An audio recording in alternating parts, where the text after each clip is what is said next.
తెలంగాణలో క్యాబినెట్ విస్తరణ ఇప్పట్లో లేనట్టేనా?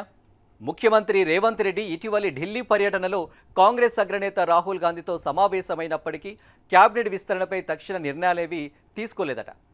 ప్రస్తుత తెలంగాణలో ఈ ప్రక్రియ వాయిదా పడటానికి పలు రాజకీయ అంతర్గత సమీకరణాలు ప్రధాన కారణాలుగా ఉన్నాయట. ఇంతకీ క్యాబినెట్ వాయిదా పడటానికి అంతర్గత సమీకరణాలకు లింక్ ఏంటి? అంతకు మించి ఇంకేమైనా కారణాలున్నాయా? ఖాళీగా ఉన్న 2 మంత్రి పదవులు భర్తీతో పాటు కార్పొరేషన్ చైర్మన్ల రెన్యువల్ కూడా ఇప్పట్లో లేనట్టేనని చర్చ జోరందుకుంది. Let's watch this exclusive report.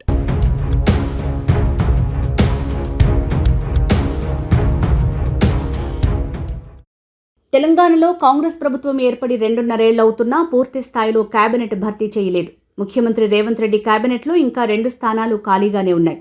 మరోవైపు కార్పొరేషన్ చైర్మన్లను సైతం పూర్తి స్థాయిలో భర్తీ చేయటం లేదు. దానికి కారణాలు లేకపోలేదన్న గుసగుసలు గాంధీ భవన్లో వినిపిస్తున్నాయి.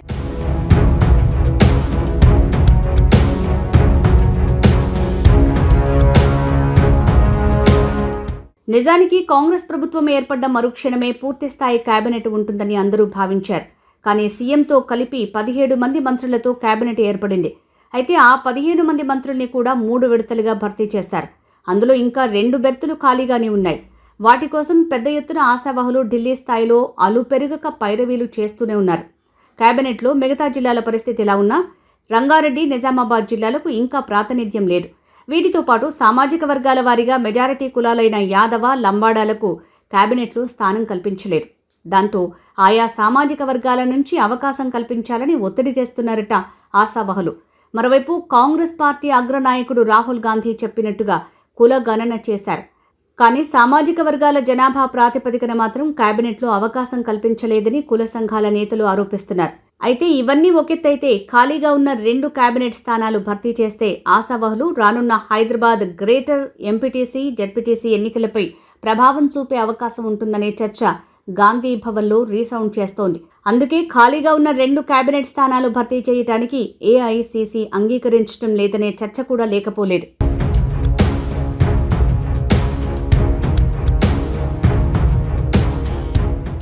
కాంగ్రెస్ పార్టీ గెలుపు కోసం పనిచేసిన కింది స్థాయి నాయకులకు పదవులు కల్పించడంలో పార్టీ కొంత ఆలస్యం చేసిందనే చర్చ నడుస్తోంది. అందులో గ్రామ స్థాయిలో ప్రతి ఇల్లు తిరిగి కాంగ్రెస్ పార్టీకి ఓటు వేయించిన కార్యకర్తకు సర్పంచ్ పదవైనా వచ్చింది.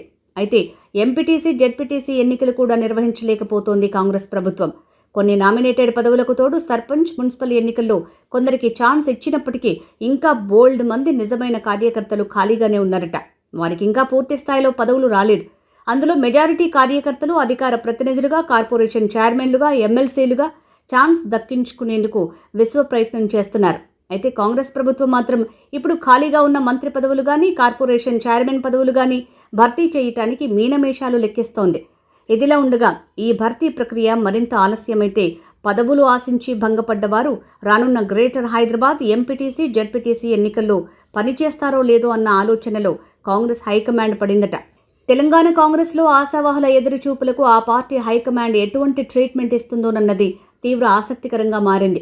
అయితే పదవుల పందేరంలో ఆశావహులు భంగపడితే ఎలా అని కూడా అధిష్టానం లెక్కలు వేసుకుంటోందట. ఈ నేపథ్యంలో కేబినెట్ విస్తరణ గానీ, కార్పొరేషన్ చైర్మన్ల భర్తీని గానీ తాత్కాలికంగా వాయిదా వేయటం మంచిదన్న నిర్ణయానికి అధిష్టానం వచ్చినట్టు చెప్తున్నారు.